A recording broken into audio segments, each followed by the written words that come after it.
I'd like to thank everyone for coming to hear me speak today. She's the one giving the lecture. Of course she is. Japan's famous girl genius, Makis Kurisu, had her thesis published at the tender age of 17. According to Daru, she turned 18 a few days ago. Oh, how fun. I first heard about her when Daru pointed her out in a Gossip magazine article. That's when he told me that she was going to be a guest at ATF. I'd forgotten all about that! Like what? I've forgotten now. It's my first time giving a lecture like this, so please forgive me if I'm a little nervous. The audience is pretty mates like, whoa! Yeah, come on girl, you can do it! No? It's mostly students like us, but there are also a couple of professors. Yeah, they want to see how the new genius does. And Chrissy just gave me a sharp look. Don't you ruin this. What did I do? You doubted her existence! You thought she was a ghost!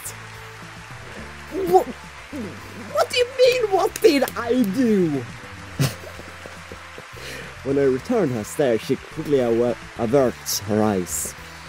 I don't care if she's a genius or whatever. I still don't like her. You will. She's the love interest, right? I think so, at least. She may have these people fooled with her timid girl like, but I learned at Redican how cunning and aggressive she really is.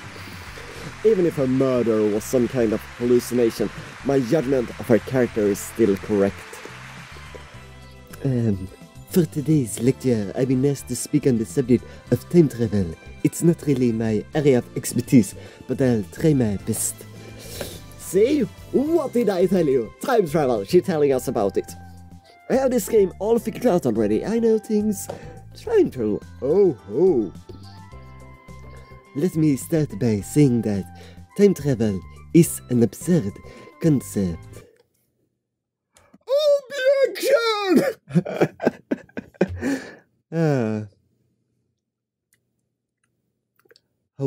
What? Every member of the audience, not just Kurusu, is startled by my interruption. Perhaps I'm being slightly rude here, but I am not one to just sit and listen to some genius girl's drivel. It's presumptuous for you to claim that time travel is absurd. Ocarina, your magnificent food. Sitting at my side, Daru throws me a small salute. ATF staff are approaching, probably to kick me out. Perhaps I got too carried away. Okay, it's fine, I guess. It'll be easier to talk in a discussion format. Yes. Thanks to her proposal, the event staff refrained from escorting me out. She sounds a little pissed, but let's not mind it. I guess it's easier to do this in a discussion format. Yeah. But before that, please listen to my thoughts on the subject. Scientists have proposed many theoretical models of time travel, but there are 11 in particular that bear mentioning. 11. I mean, one is traveling faster than the speed of light, and because the light is the time like that. If you travel fast enough over the horizon of the universe, something like that, I don't know. What are the major theories of time travel? 11. I've heard about the cosmic string theory at least. Which is the 11 theories. Neutron star theory, black hole theory, light speed theory. See? Faster than speed. And light. Faster than light, not faster than speed. Black hole theory. Yeah, the black hole, but it's actually only compressed gravity, so you're probably not anything there. It's only appear like a black hole to us, but really it's just a compressed mass of atoms and molecules and just all pressed into one little place. Neutron star. Neutron star. Which is that one? Which kind of star is that? Is that a dying star, like it fading away, or is it when it explodes? Let's see the other ones. Tachyon theory. Wormhole theory. Isn't wormhole a black? No, wormhole is different. Exotic matter theory. Exotic matter? What's that? What's Tycon? Cosmic string theory. Oh, we had a quantum gravity theory. Cesium laser theory. Quantum gravity. Do you know that? Gravity is the only thing that's as fast as light that we know of. Elementary particle ring and laser theory. And Dirac anti-particle theory.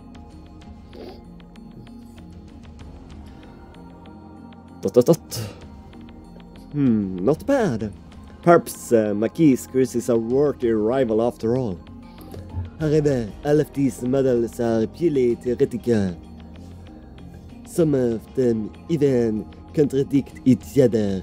Yeah, because only one of them is correct, probably. Well, what if someone comes up with a 12th model?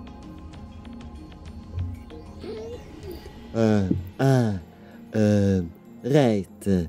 Well... Or 13? Or 14? Think about many more models in time. I can time travel through your mind here. I can travel into the future. I'm doing it right now. I'm talking to you from the past to the future. Don't vote Trump president. Well, actually it's already done. Sorry, I can only travel forward in time with this. But it is time travel still. I'm traveling in my voice from the past to the future. You're in the future. Of course it's your present, but it's my future. It could be. Yeah, it could be contradicted by the 13th model. Nah, couldn't it? Damn, she's twisted my question and used it against me. See, I said it could be a 13th also. Touché, Eunice girl. Touché. Suddenly I feel eyes on me. Some puffed up Professor Star giving me hard looks from across the room. Maybe I got too carried away. I don't want to risk losing my credits. I should back off for now. Theory of relativity. Oh. By the way, time travel to the future is available to us right now according to Einstein's special theory of relativity. Yeah. For example, let's say someone were to go to another airport and board a plane headed to Okinawa. Upon arrival, that person would be about 100 millionth of a second further into the future than I am. Yeah, because of speed. Everything that's traveled faster... Wait. Doesn't... Wait. That doesn't make sense. Isn't it the opposite?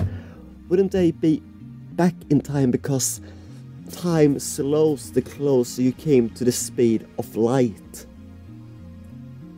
Like, you can't pause the speed of light because time slows the more close you come to it, which means it would be the opposite because they travel. Of course, if they travel opposite the world's axis, there wouldn't be like they traveled but rather stood still. So if they went against the way the world's spinning, then they would be in the future, yeah. But if they went with the world spinning and traveled there in a direction, they would be in the past 100 millionth of a second. What does that mean? I explained it pretty well, didn't I? Like, if you send off a baby at the speed of light, and you have the baby then back in Earth, and then the rockets return after 50 years or something, it wouldn't be a 50-year-old man in the rocket there. It would be probably a young man. Depending on how quickly it could have been, it could still be a baby if it traveled fast enough. Because relativity there would have slowed the damn time in the rocket that's traveling the speed of light down. Something like that. So really, traveling thousands of light years away there like a star, like we, the person traveling, would still be able to do it if we traveled fast enough, because... No, wait. Yeah, because time would be different for... No, that's wrong, sorry. What does that mean? According to the special theory of relativity, time moves slower for objects as they approach the speed of light. See? I told you that. For example, if you could run at near the speed of light, you could reach a point where time only moves half as fast for you. If you were to keep running at that speed for 24 hours, 48 hours would have elapsed in the rest of the world, meaning you would jump one day into the future. Understand, Howin Kuyama? Yeah. Gah! I mean, we all know that. Why are you singling me out? Because you're having a discussion with... I'm doing my best to hold back, but it looks like Mikasa Kusu wants to pick a fight.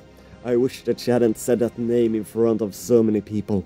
It's too great a risk to let others know my true name. But that's not really time travel, is it? I mean, in a way we just existing is time travel as we all travel forward in time. Now a professor calmly makes an objection. True, Maki's example isn't strictly time travel per se, but I never expected an older man, a professor at that, to refute an 18-year-old girl. Maybe he's just testing the genius girl resilience. Yeah, you're right. The genius girl already concedes at the point. If she were a normal 18-year-old, it would be impossible for her to be this calm in front of all these people. Would it really though? I don't know. A normal 18-year-old would panic when refuted by such a distinguished-looking professor. And yet, Maki's Kusu is giving off an aura of guttiness that says, I can take this guy on. Then what about going to the past? Oh, then what about going to the past? Professor here. I'm a professor. Going to the past is possible right now. Take a look at the sky at night. You can see light from tens of thousands of years ago, can't you? Yeah. We don't know which stars are actually there any longer. But that's not time travel either. I'm still. This time it's a nearby student who objects. Well, I was just getting started. Was it just me or did Krisu look a little nervous just now? Let's say we wanted to make a machine that could physically transport people through time. What would we need? The best candidates for this are cosmic string and wormhole theories. A cosmic string is a string-shaped crevice with extreme mass. A string-shaped crevice? That must be how they enter our universe. Who? But do cosmic strings really exist? Who knows? I mean, if there would be a line of black holes, maybe. The crevice is about as wide as an elementary particle, at least as long as the diameter of the galaxy. It has immense mass, so it's distort space-time. If you were to travel through that distortion, you could make a full circle around the string in less than 360 degrees. In short, you can do something resembling a warp. This is called a space-time angular deficit.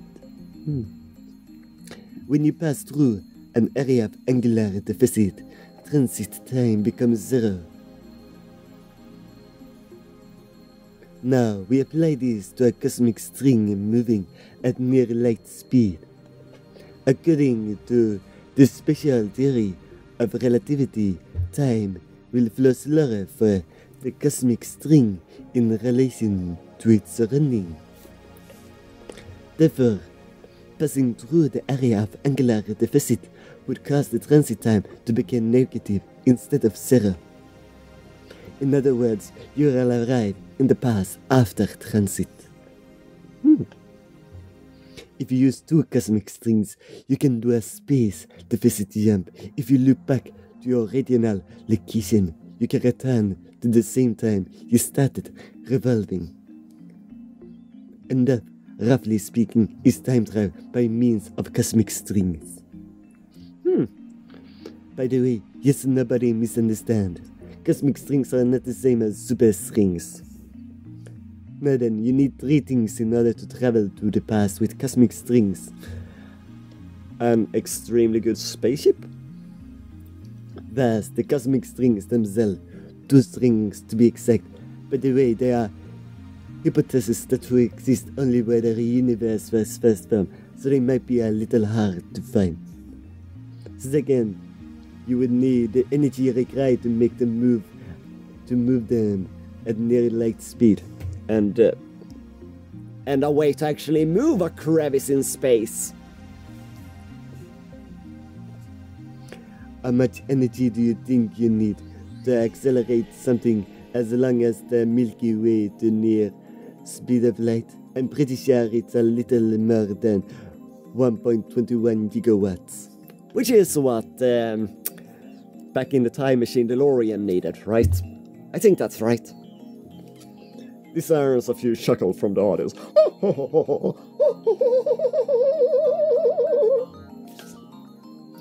Third, you need a spaceship capable of reaching these cosmic strings and returning with a time traveler alive, of course. What do you think, Odin-san? Care to take on the challenge of cosmic string time traveler? Like that's even possible. And why the hell is she addressing me? I mean, you just said it yourself. It is possible with all those three things. So why would it be absurd? I wasn't even the one who heard this time. Ah, looks like Odin-san doesn't want to take the challenge. In that case, let's consider wormholes. They may be a little more realistic than cosmic strings. By the way, Odin-san, do you know what wormholes are? Isn't it a rip in space that lead from one place to another, like two places of space connecting in a way? I'm not unsure. I'm pretty unsure. No, don't ask me. I'm trying to hold back here. Since I've been challenged, though, I can't leave the question unanswered. It's like a shortcut through space, right? Yes, that's correct. See? Ooh, I got it right. I knew it too. Yeah, I'm a mad scientist. Or Skull, whatever you want to say. I sigh inwardly in relief. Oh, that's a very simple explanation. Yeah. There are two wormholes joined by a tunnel. No matter how far away the wormholes are, transit time through the tunnel is 0. But oh no, there's a problem. The wormhole tunnel suffers from supergravity and collapses as soon as it opens. So, we need something to negate the effect of gravity. Negate the effects of gravity, yeah. I think who was it? NASA or CSI or something there were like, if you can prove you can negate gravity, it's so like $1 million or something, which is way underpriced. So-called exotic matter, a substance with negative mass which repulses other matter. I mean, since we don't know about exotic matter, I would assume it's black matter. Because black matter is matter we don't know at the moment, right? Negative mass. Negative mass, huh? Is it something that floats if you leave it on the ground?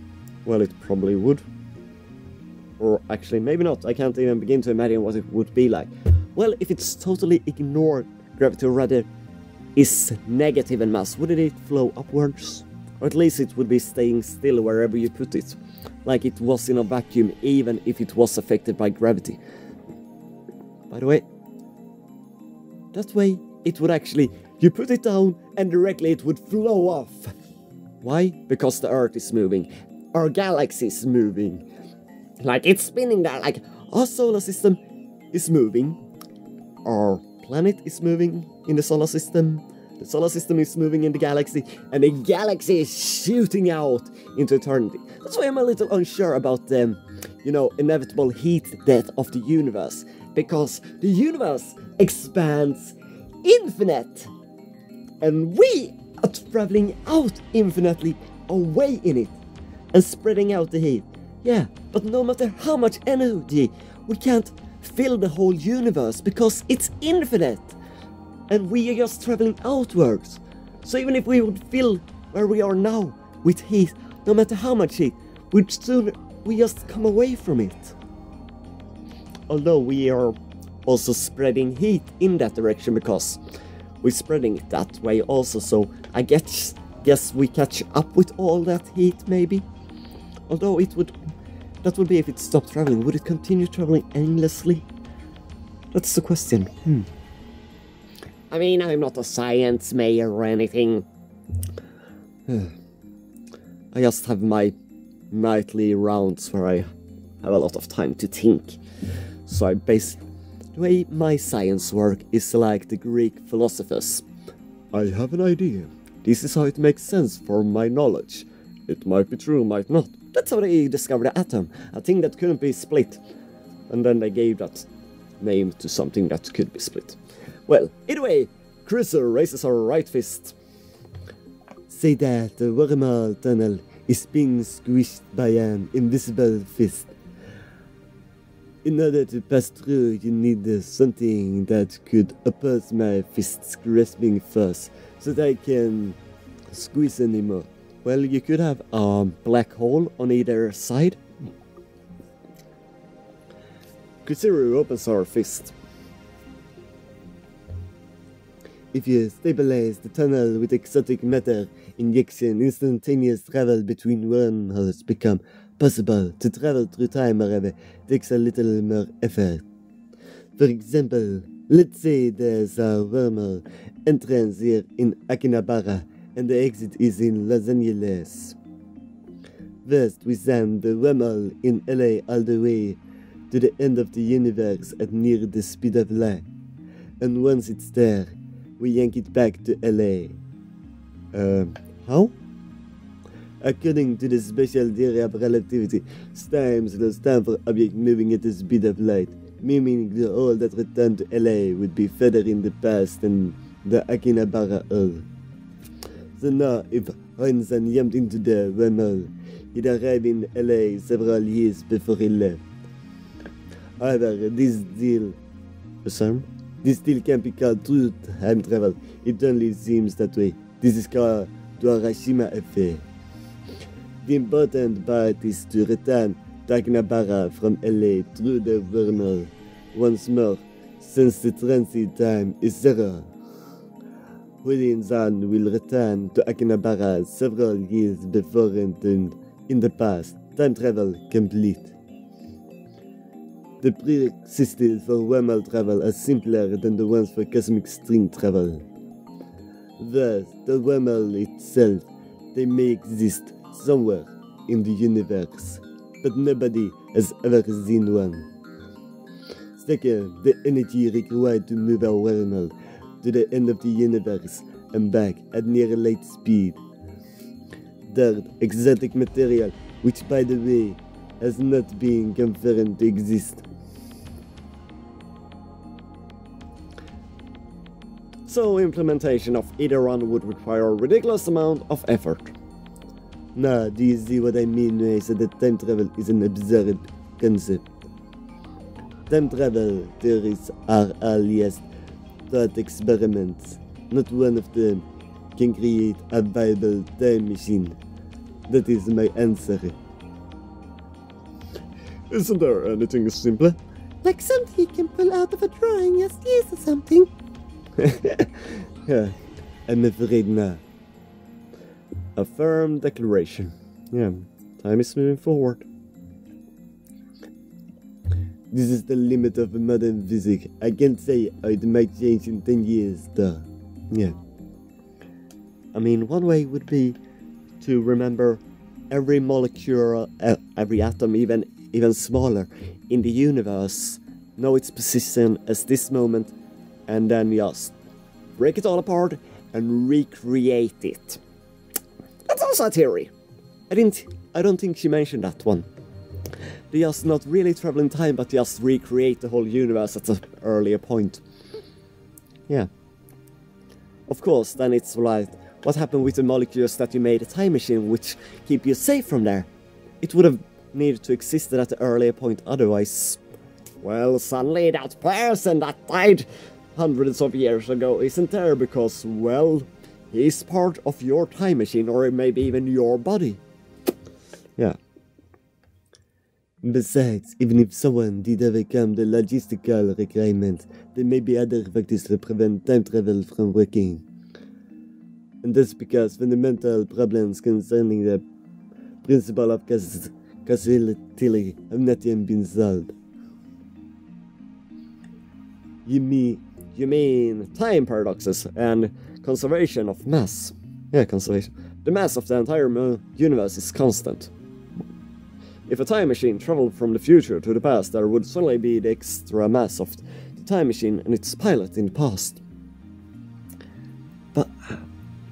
But you know, the universe itself was created by mass suddenly appearing from two particles banging into each other, creating a big bang, and mass just flowing out, creating materia, antimateria, and all sort of things. And in theory, we can create mass materia from energy. In theory. And therefore also, materia itself can be converted to energy. Which is Einstein's formula. E equal with mc with the power of 2. Yeah. But instant. Because E is the energy, M is the mass, and C is the speed of light times 2. As if theoretically, if an item or something would be able to reach light speed, which it can because time slows for it, then in theory it would be transformed into energy, pure energy, by this formula. Yeah. So yeah. I remember reading in a book, not a terribly reputable book, but still, there's such a violation of mass conservation would put the universe in danger. Yeah. Which it didn't say what kind of danger though. Well, yeah, that's the thing. Also though, wouldn't it be that maybe the thing existed here already? We can't interfere with the past, we can only change it in a way that it should be changed to see it there like, oh, JFK was killed mysteriously. Well, because someone from the future killed him! No, probably not. But you know what I mean there, like a mystery that nobody knows about. Then that person could have been there all along, traveling to time and doing something. We just wouldn't see it. We wouldn't know about it. He would always be there. If you think that conservation of mass applies to macrosystems like the universe or microsystem like atoms or elementary particles, you're mistaken. Oh? What? Is that true?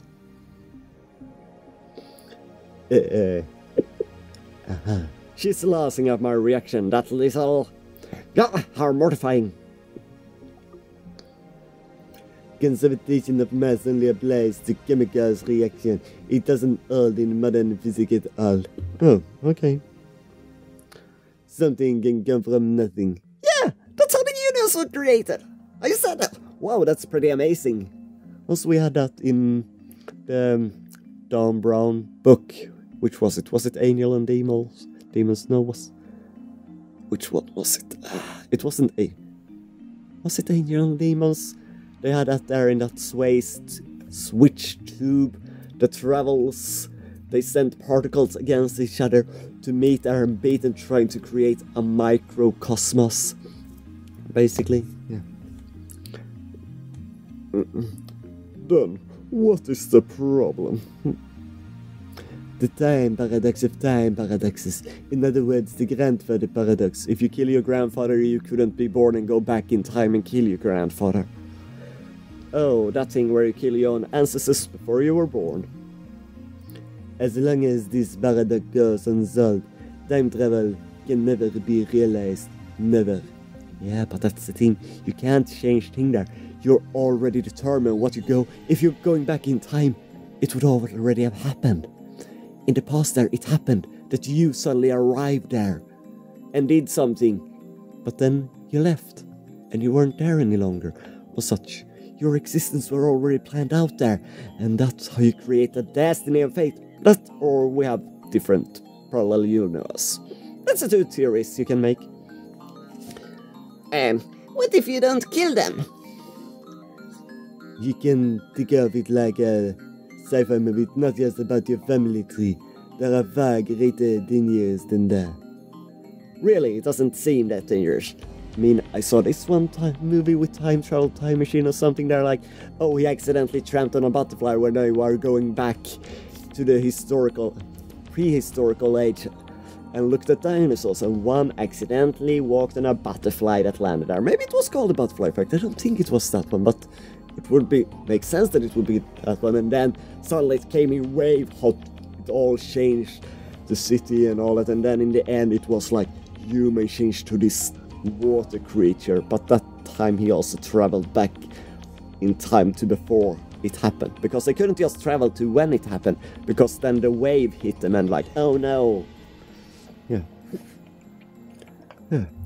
Any paradox, no matter how small, would cause the total collapse of the causality, relativity, and every other physical law in existence, which is why your existence now is a problem and I need to kill you in the end.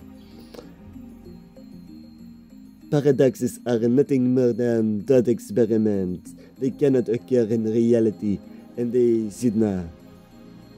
Nothing that has even a 0.00001% chance of causing a paradox can happen. The universe won't allow it.